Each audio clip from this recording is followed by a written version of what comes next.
The University of Chicago in the 1960s was ground zero for a data-driven scientific revolution that radically transformed the academic world of financial economics and real-world investment practices. In this roundtable discussion, Eugene Fama, Richard Roll, and Myron Scholes share memories of their time together in the 1960s in the finance group at what is now known as the Booth School of Business of the University of Chicago. Mert was a great influence on my life and everybody else's life. I can remember as a PhD student, I had one kid and another kid on the way, so I was anxious to get out of there quickly. So when it came time to write a thesis, I would show up almost every day waiting for him to come into the office and go in and show him what I had done the night before at the computation center. And he was always very patient with me and answered all the questions and everything. And I remember that afterwards, whenever I would get nervous with a kid about his thesis, I thought, well, what did Miller do for me? Maybe I should try to imitate that a little bit. Yeah, I would say this, that going back to the 60s, one thing that was really struck me as, after the fact, being important is that all the PhD students were housed in the basement of Haskell Hall, okay? Right. We were down in the basement, right? And we had all these offices in the basement. Mike and I shared an office, right? So he and I got to know each other pretty well. You know, he'd always rib me because I had a schedule where I would study French for 1 hour and then econometrics for another hour and so on. But he taught me I'll never forget one day we were talking about regressions. And he said, you know, what is this disturbance term? You know, if you have A plus B, X, plus epsilon, what is epsilon? I said, well, it's a random variable, right? He said, no, not a random variable. I said, well, what is it? He said, well, if the left-hand side is a return and the explanatory variable is the market, that's an extra return that you get because of economic facts that happen to the company, right? That's the first time I thought about it. I always thought, you know, I'm an engineer, so I thought, you know, you run a regression, these things are all just random, but they're not, right? And he's the first person that I remember telling me that was actually something other than just a random event, right? That turns out to be really important and something you're going to bring up later, you know, the event studies, which you're going to talk about, you know, because that's the key, right? Basically, to think about that residual as being something other than just a purely random number, right? Okay. And to me, I don't remember anybody else. Maybe somebody told me that before, but I don't remember it. But I remember arguing with him about it. I said, no, that's random. You know, it's normally distributed. You know, zero mean and a standard deviation. So no. He said, no, that's not right. Yeah, but you know, he was messianic, so he could carry the day.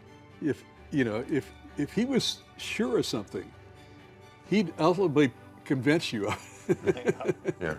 It's funny, you know, we'll have other stories about Mert, but when I went to Mert, you know, I was giving talks, you know, in an audience. I say, Mert, you always have a nice story you tell people when you start your talk. I say, can you give me a story to tell so I can warm the audience up, you know, and I can get with them, you know, and have some degree of association. So he gave me, tell this joke, Myron. So I listened to the joke. I didn't really understand the joke, really, what he was saying. But I told it the first conference I gave the story. No one laughed. The second conference I told the case, no one laughed. So I went to Mert. And Mert, you know, there's something wrong with this joke. Basically, no one's laughing at the joke. He said, I didn't get the joke either. That's why he gave it to me.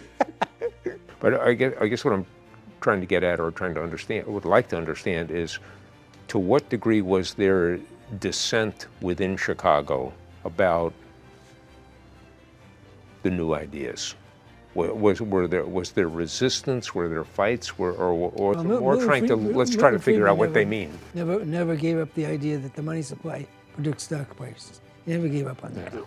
Milton Friedman. Milton Friedman, okay. And he didn't have any respect for finance. No. When they gave a Nobel Prize to 3 people in finance, he basically said, there's nothing in finance that deserves a Nobel Prize. Right. And my response was, that's a strange comment from a macroeconomist. Right. No, I agree. Did Friedman resist your dissertation? He wasn't involved with it. He had nothing to do with it. Well, obviously, but he was a big presence at Chicago. Did you In have a another sense? department. He was not in the business. Different. Yeah, he's in, He was in the economics department. So So he was a non-entity, or you, No, he was. A lot of us went to. I took his class. I took it I did too. I did too. I got the highest grades on the exams, and everybody was always shocked that I would question him in class and challenge him. He said, nobody does that to Friedman. Nobody took this class for credit. They were afraid to take it for credit. Yeah. And I was challenging him. So at the end, I got the highest grade on the exam. He gave me a B for the course. Are you serious? Yeah. Dead serious.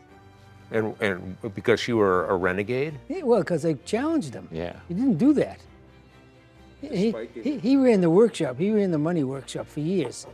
And it took a while to figure out. He had this way of doing it. So he would go, Page 1. he'd go through the paper, page 1, page 2, and he'd comment on it. And nobody else basically said anything. So this was kind of the Milton show.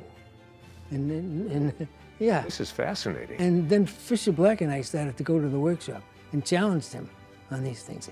And he wrote a letter for Fisher when we were giving him tenure that said, this guy's crazy. He said, this guy doesn't deserve it. And Mert and I said, just throw that away. Just throw it away.